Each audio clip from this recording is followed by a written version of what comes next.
we've never really had proper privatisation where we could actually have competition. Is that feasibly possible on a railway where you've only got one track? Julia, was the rest of privatisation successful? You haven't got competition in water. It's collapsed.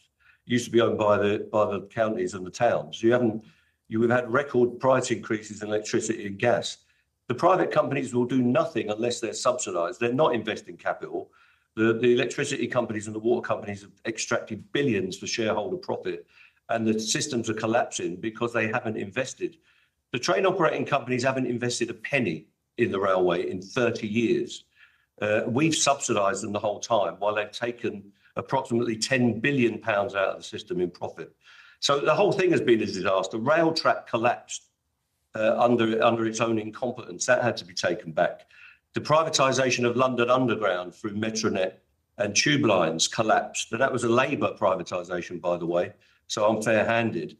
Ken Livingstone had to take that back, and it cost us billions. There is no privatisation that's been successful that I can see in terms of our key infrastructure services. We need a railway that's coherent, that's part of an integrated transport policy that includes bus, includes local services, even our ferry services with the P&O disaster that we've had.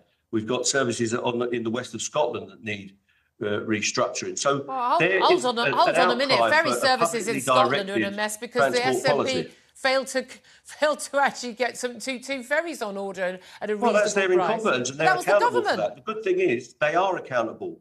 The fat cats in the train operating companies have not been accountable. They hide behind the minister. What's going to happen here is that we'll have an accountable chief executive or chairman of Great British Rail who we can point the finger at, both staff, passengers, taxpayers and the commentariat, and say, you are responsible.